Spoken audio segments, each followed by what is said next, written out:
Sharon தரிசன ஊழியங்கள் வழங்கும் மீட்பின் விதை. எல்லாம் வல்ல கடவுளுக்கு புகழும் போற்றுதலும் உண்டாவதாக. கடவுளாகிய இயேசு கிறிஸ்துவின் திருப்பெயரிலே உங்கள் அனைவருக்கும் எனது வாழ்த்துக்களை தெரிவித்துக் கொள்கிறேன். மீட்பின் விதைகள் என்ற இந்த நிகழ்வின் மூலமாக உங்களோடு கூட தொடர்பு கொள்வதிலே மகிழ்ச்சி அடைகிறேன். கடவுளுக்கு நன்றி சொல்கிறேன். இன்று உங்களோடு கூட நான் பகிர்ந்து கொள்ள இருக்கின்ற கடவுளுடைய நற்செய்தியின் தலைப்பு கழுவப்படு இதயமே. இதற்கு ஆதாரமாக தெரிந்து கொண்ட தூய வேத வார்த்தை சங்கீதம் 51:2. என் நக்கருமம் நீங்க என்னை முற்றிலும் கழுவி என் பாவம் வர என்னை சுத்திகரியும். எல்லாவற்றை பார்க்கிலும் இதயமே திருக்குள்ளதும் மகா கேடுள்ளதுமாய் இருக்கிறது என்று தூய வேத வார்த்தை நமக்கு சொல்லுகிறது. விழிப்பாயிருந்து இதயத்தை பாதுகாத்துக் கொள்ள வேண்டும். ஏனென்றால் அதிலிருந்து வெளிவருவது நம் வாழ்க்கையின் போக்கை மாற்றக்கூடியதாய் இருக்கிறது. தண்ணீரில் நம் முகத்தை நாம் காண்பது போல நம் இதயத்தில் நம் நிலையை காண முடியும். உலக வாழ்க்கையின் நடைமுறைகள் பல வழிகளிலே நம் இதயத்தை கரைப்பிடித்து விடுகிறது. நம் இதயம் கழுவப்பட்டு எல்லா காவலோடும் நம் இதயத்தை பாதுகாத்துக் கொள்ள வேண்டும் என்று தூய வேத வார்த்தை நமக்கு சொல்லுகிறது. எனக்கு அன்பானவர்களே, பாவப்பட்ட கரைப்பட்ட இதயமே என்னிடத்தில் வா, நான் உன்னை கழுவி தூய்மைப்படுத்தி உன்னிடத்தில் வந்து தங்குவேன் என்று கடவுளாகிய இயேசு கிறிஸ்து அன்போடு அழைக்கிறார். இதயம் கழுவப்பட வேண்டும். யாக்கோபு 4:8 இப்படி சொல்கிறது: தேவனிடத்தில் சேருங்கள், அப்போது அவர் உங்களிடத்தில் சேருவார். பாவிகளே, உங்கள் கைகளை சுத்திகரியுங்கள், இருமனம் உள்ளவர்களே, உங்கள் இருதயங்களை பரிசுத்தமாக்குங்கள். சாத்தானால் பல ஆசைகள் தூண்டப்பட்டு நம் இதயம் கரைப்படும் போது நாம் ஆண்டவரை தேடி வேண்டுதல் செய்ய வேண்டும். கடவுளுக்கு கீழ்ப்படிந்து வாழ்ந்து சாத்தானுக்கு எதிர்த்து நிற்கும்போது அவன் நம்மை விட்டு ஓடிப்போவான். பாவ வாழ்க்கை இன்பமும் வேண்டும், கடவுளுடைய அருளும் வேண்டும் என்று இருமனமுடையவளாக இல்லாமல் கடவுளுக்கே முதலிடம் கொடுத்து பாவம் கழுவப்பட்ட இதயத்தை பெற நாம் முயற்சி செய்ய வேண்டும். அப்பொழுது கடவுள் நம்மை நெருங்கி வருவார், நாமும் கடவுளை நெருங்கி செல்ல முடியும். நம் பாவ வாழ்க்கையை அறிந்து அதற்காக வருந்தி அழும்பொழுது கடவுளாகிய இயேசு கிறிஸ்து நம் அருகில் வந்து நமக்கு துணை செய்ய வல்லமையுள்ள கடவுளாய் இருக்கிறார். எனக்கு அன்பானவர்களே, பாவ மன்னிப்பின் விண்ணப்பத்தை எப்போதும் உங்கள் வேண்டுதலிலே சேர்த்து ஏறிடுங்கள். கடவுள் உங்கள் வேண்டுதலுக்கு பதிலளித்து உங்களை பாதுகாத்துக் கொள்வார். சங்கீதம் 51:7 இப்படி சொல்கிறது: நீர் என்னை ஈசோப்பினால் சுத்திகரியும், அப்போது நான் சுத்தமாவேன். என்னை கழுவி அருளும், அப்போது நான் உறைந்த மழையிலும் வெண்மையாவேன். தாவீது அரசர் அவர்கள் தன் பாவங்கள் மன்னிக்கப்பட வேண்டும் என்று கடவுளிடத்திலே மன்றாடி வேண்டிக் கொள்கிறார். பாதுகாப்பும் மீட்பும் தரும் பாவம் போக்கும் திரு ரத்தத்தால் என்னை கழுவி அருளும் என்று அவர் வேண்டுதல் செய்கிறார். உங்கள் பாவங்கள் கரும் சிவப்பாய் இருந்தாலும் அவைகள் உறைந்த மழை போலாகும், அவைகள் இரத்தாம்பர சிவப்பாய் இருந்தாலும் பஞ்சை போல் வெண்மையாகும் என்று கடவுள் ஏசாயா தீர்க்கதரிசி மூலமாக எடுத்துச் சொல்லுகின்றார். தம்மை நம்பி வருகின்ற பிள்ளைகளுக்கு கல்லான இதயத்தை எடுத்து போட்டு சதையான இதயத்தை கொடுப்பேன் என்று கடவுள் வாக்களித்திருக்கிறார். இயேசு கிறிஸ்து பாவங்களை மன்னிக்க அதிகாரம் பெற்றிருக்கிறார். அவருடைய திரு ரத்தத்தால் பாவங்கள் கழுவப்படும் போது அவர் நம்மை ஏந்தி சுமந்து கொள்வார். எனக்கு அன்பானவர்களே, இயேசு கிறிஸ்துவின் திரு ரத்தத்தால் நீங்கள் கழுவப்பட வேண்டும் என்றால் முதலாவது உங்களை அவர் கைகளில் முழுவதுமாக ஒப்புக்கொடுங்கள். பாவங்களை சிலுவையிலே சுமந்து மரித்து உயிர்த்தெழுந்த இயேசு கிறிஸ்து உங்கள் பாவங்களை கழுவி இதயத்தை தூய்மையாக்கி உங்களை ஏற்றுக்கொள்வார். இதயம் கழுவப்பட்டதின் பங்கு யோவான் 13:8 இப்படி சொல்கிறது: பேதுரு அவரை நோக்கி, நீர் ஒரு காலம் என் கால்களை கழுவப்படாது என்றான். இயேசு அவனுக்கு பிரதியுத்தரமாக, நான் உன்னை கழுவாவிட்டால் என்னிடத்தில் உனக்கு பங்கில்லை என்றார். இயேசு கிறிஸ்து தன்னுடைய மரணத்திற்கு முன்பாக அவருடைய சீடர்களுடன் உணவு உட்கொள்கின்றார். அப்பொழுது எழுந்து மேலாடையை கட்டி வைத்துவிட்டு ஒரு துண்டை எடுத்து இடுப்பில் கட்டி கொண்டு சீடர்களுடைய கால்களை கழுவ தொடங்குகின்றார். அப்பொழுது பேதுரு அவர்கள், ஐயா, நீர் ஆண்டவர், என் கால்களை கழுவக்கூடாது என்று சொல்கிறார். அதற்கு இயேசு கிறிஸ்து, நான் உன்னை கழுவாவிட்டால் என்னிடத்தில் உனக்கு பங்கு இல்லை என்று சொல்கிறார். அப்பொழுது பேதுரு அவர்கள், ஐயா, என் கால்களை மாத்திரமல்ல கைகளையும் தலையையும் கழுவ வேண்டும் என்று முழுவதுமாக ஒப்பு கொடுத்தார். இயேசு கிறிஸ்து அன்பையும் தாழ்மையையும் தம்முடைய சீடர்களுக்கு கற்றுக் கொடுத்தார்.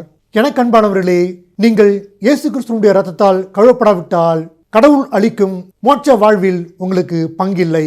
யாரெல்லாம் இயேசு கிறிஸ்துவினுடைய திரு இரத்தத்தால் பாவங்கள் கழுவப்பட்டு தூய்மை பெறுகின்றார்களோ அப்படிப்பட்டவர்கள் அவர் அருளும் அனைத்து ஆசிரியர்களையும் இவ்வுலகத்தில் பெற்றுக்கொள்வார்கள். விண்ணுலக வாழ்வையும் தவறாமல் பெற்றுக்கொள்வார்கள். இப்படிப்பட்ட ஒரு பாக்கியம், ஒரு பங்கு இயேசுவின் இரத்தத்தால் இதயம் கழுவப்படுகின்ற பிள்ளைகளுக்கு கிடைக்கின்றது. 1 பேதுரு 1:22 இப்படி சொல்கிறது, ஆகையால் நீங்கள் மாயமற்ற சகோதர சிநேகம் உள்ளவர்களாகும்படி ஆவியினாலே சத்தியத்திற்கு கீழ்ப்படிந்து உங்கள் ஆத்மாக்களை சுத்தமாக்கி கொண்டவர்களாக இருக்கிறபடியால் சுத்த இருதயத்தோடே ஒருவரிலொருவர் ஊக்கமாய் அன்பு கூறுங்கள். கடவுள் அன்பாயிருக்கிறார். தம்மை ஏற்றுக்கொண்ட பிள்ளைகளும் ஒருவரிலொருவர் அன்பாயிருக்க வேண்டும் என்று கடவுள் விரும்புகின்றார். தூய்மையான இதயம் உள்ளவர்கள் கடவுளுடைய அன்பை பெற்றுக்கொண்டு அதை உலகத்தில் உள்ள மக்களுக்கு பிரதிபலிப்பார்கள். தூய ஆவியானவர் துணையோடு திருவசனங்களை படித்து அதற்கு கீழ்ப்படிந்து வாழும்போது தங்கள் ஆத்மாக்களை காத்துக்கொள்ள முடியும். ஏனெனில் கடவுளுடைய திருவார்த்தை இதயத்தில் உள்ள கரைகளை, அழுக்குகளை படிப்படியாக நீக்கி இறுதியில் முற்றிலுமாக தூய்மைப்படுத்தி புதிய இதயமாக மாற்றுகின்றது. இதயம் கழுவப்பட்ட மக்கள் மன்னிக்கின்ற மனப்பான்மை கொண்டவர்களாக இருப்பார்கள். அதன் மூலம் கடவுளுடைய அன்பை செல்லும் இடங்களிலெல்லாம் வெளிப்படுத்தி ஒளி கொடுப்பார்கள். இப்படிப்பட்ட பங்கை கடவுளத்திலிருந்து பெற்றுக்கொண்ட மக்கள் சாட்சிகளாக வாழ்ந்து கடவுளுக்காக பிரகாசிப்பார்கள். எனக்கு அன்பானவர்களே, நீங்கள் கடவுளுடைய அன்பை பெற்றுக்கொண்டால் அந்த அன்பிலே நிலைத்திருக்கும் போது மற்றவர்களுக்கும் அந்த அன்பை செலுத்தி அவர்களை கடவுளிடத்திற்கு நேராக வழிநடத்தி கொண்டு வர முடியும். உங்களை பார்ப்பவர்கள் கடவுளுடைய தன்மைகளை உங்களிடத்திலே காண்பார்கள். இதுவே கடவுள் உங்களுக்கு கொடுக்கின்ற மாபெரும் பங்கு. இதயம் கழுவப்பட்டதின் பலன் யோவான் 9:7 இப்படி சொல்கிறது, நீ போய் சீலோவாம் குளத்திலே கழுவு என்றார். சீலோவாம் என்பதற்கு அனுப்பப்பட்டவன் என்று அர்த்தமாம். அப்படியே அவன் போய் கழுவி பார்வையானவனாய் திரும்பி வந்தான். பிறவிலேயே பார்வையற்ற ஒருவரை இயேசு கிறிஸ்து கண்டார். அப்போது அவருடைய சீடர்கள் அவரிடத்திலே, இவர் இப்படி பிறப்பதற்கு என்ன காரணம்? இவர் செய்த பாவமா, இவருடைய பெற்றோர்கள் செய்த பாவமா என்று கேட்டார்கள். அதற்கு இயேசு கிறிஸ்து, இவர் செய்த பாவம் அல்ல, இவருடைய பெற்றோர் செய்த பாவமும் அல்ல, கடவுளுடைய செயல் இவர் வழியாக வெளிப்படவே இவர் இப்படி பிறந்திருக்கிறார் என்று சொன்னார். நான் உலகத்திற்கு ஒளியாயிருக்கிறேன் என்று சொன்ன இயேசு கிறிஸ்து தரையிலே உமிழ்ந்து உமிழ்நீரால் சேருண்டாக்கி பார்வையற்றோருடைய கண்களிலே பூசினார். பின்பு நீ போய் சீலோவாம் குளத்திலே கழுவு என்று அனுப்பி வைத்தார். அவர் இயேசு கிறிஸ்துனுடைய திருவார்த்தைக்கு கீழ்ப்படிந்து நம்பி போய் அதன்படி செய்து பார்வையை மீண்டுமாக பெற்றுக்கொண்டார். கடவுள் மீது நம்பிக்கையும் கடவுள் சொல்லுகின்ற வார்த்தைக்கு கீழ்ப்படிதலும் நம் இதயத்தில் இருக்கும்போது அது விடுதலையையும் மிகப்பெரிய பலன்களையும் கொடுக்கின்றது. எனக்கு அன்பானவர்களே, என்னை நம்புகிறவன் என்னை அனுப்பின என் தந்தையாய கடவுளை நம்புகிறான் என்று இயேசு கிறிஸ்து சொன்னார். கிறிஸ்துவுக்குள் வாழும் வாழ்க்கையில் நம்பிக்கையும் கீழ்ப்படிதலும் அடித்தளமாக இருக்கின்றது. இந்த உறுதியில் நாம் நிலைத்திருக்கும் போது கடவுளுக்காக பலன் கொடுக்க முடியும். வெளிப்படுத்தின விசேஷம் 1:6 இப்படி சொல்கிறது, நம்மிடத்தில் அன்பு கூர்ந்து தமது இரத்தத்தினாலே நம்முடைய பாவங்களற நம்மை கழுவி தம்முடைய பிதாவாகிய தேவனுக்கு முன்பாக நம்மை ராஜாக்களும் ஆசிரியர்களுமாக்கின அவருக்கு மகிமையும் வல்லமையும் என்றைக்கும் உண்டாயிருப்பதாக. ஆமேன். நம்முடைய முன்னோர்கள் ஆதாம் ஏவாள் கீழ்ப்படியாத பாவத்தை செய்து பண்ணினால் கடவுளை விட்டு தூரமாக விலக்கி வைக்கப்பட்டார்கள்.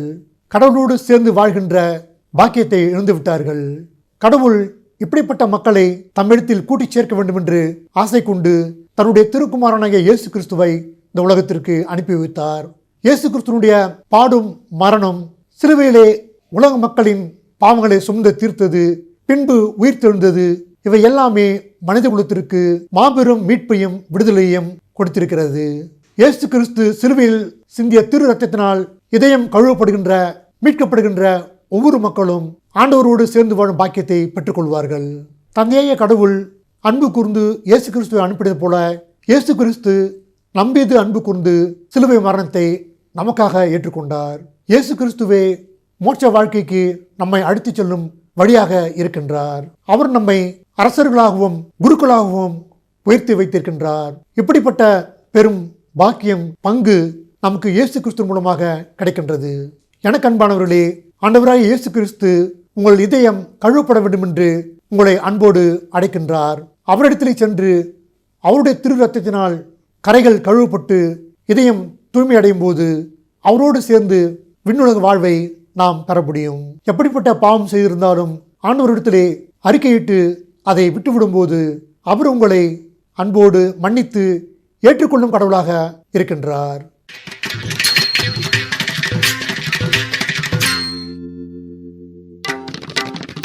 பாதகன் என் வினை தீரையா, கிருபாகரானின்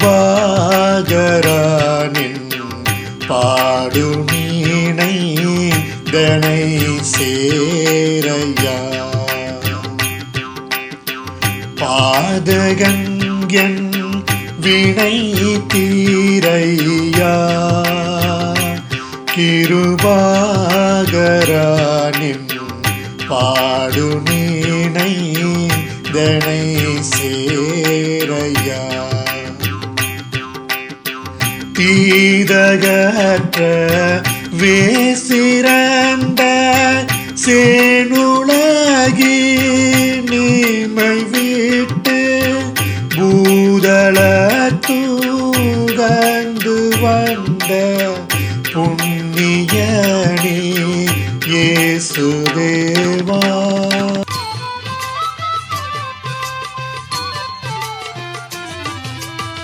வந்துரும் என் பாவிகளையும்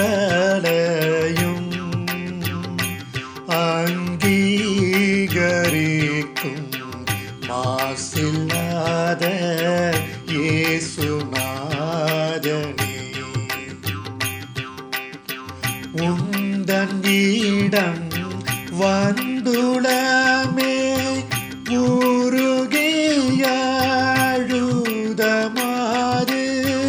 முந்தி மிக செய்த பாவம் முழுதும் பொறுத்தயன்றோ. பாதகன் என் வினை தீரையா, கிருபாகரானின் பாடுமீனை தனை சேரையா. பாதகன் என் வினை தீரையா, கிருபாகரானின் பாடுமீனை தனை சேரையா. வேண்டுதல் செய்வோம். தந்தையாய கடவுளே, நீர் அனுப்பின உம்முடைய திருக்குமாரனாகிய இயேசு கிறிஸ்துவின் மூலமாக அவர் சிந்தின இரத்தத்தின் மூலமாக எங்கள் பாவங்கள் கழுவப்பட்டு இதயம் தூய்மை அடைய நீர் கொடுத்திருக்கின்ற நல் வாய்ப்பிற்காக உங்களுக்கு நன்றி செலுத்துகிறோம். யாரெல்லாம் இந்த நேரத்திலே ஆண்டவரே உம்முடைய சிலுவை பாடு மரணத்தில் நினைத்து பார்க்கிறேன், என்னை முழுவதுமாக உம்மிடத்திலே ஒப்புக் கொடுக்கிறேன், என் பாவங்களை கழுவியருளும் என்று எங்குகிறார்களோ அப்படிப்பட்ட பிள்ளைகளுடைய கரங்களை பிடித்து ஏற்றுக்கொண்டு மன்னிப்பு அருளும். யாரெல்லாம் பொல்லாத பாவத்திலிருந்து என்னால் விடுபட முடியவில்லையே ஆண்டவரே, நான் போராடி பார்க்கின்றேன், வெற்றி பெற முடியவில்லையே என்று இயங்குகிறார்களோ அப்படிப்பட்ட பிள்ளைகளுக்கு உம்முடைய தூய ஆவியானவருடைய துணையை தந்து பலத்தை கொடுத்து அவர்களை கரம் நீட்டி மீட்டுக்கொள்ளும்.